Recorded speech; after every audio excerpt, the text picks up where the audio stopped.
nakikita ko sa iyong minamasdan. Alam kong nais mong sa may mamagitan.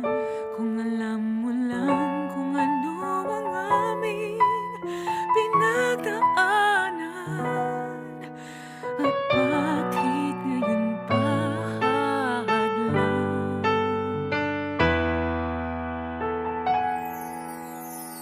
Sa lahat ng iba, bakit siya pa ang iyong pinili?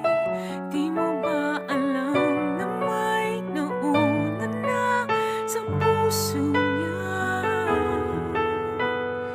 Pakiusap naman, huwag agawin pa aking minamahal.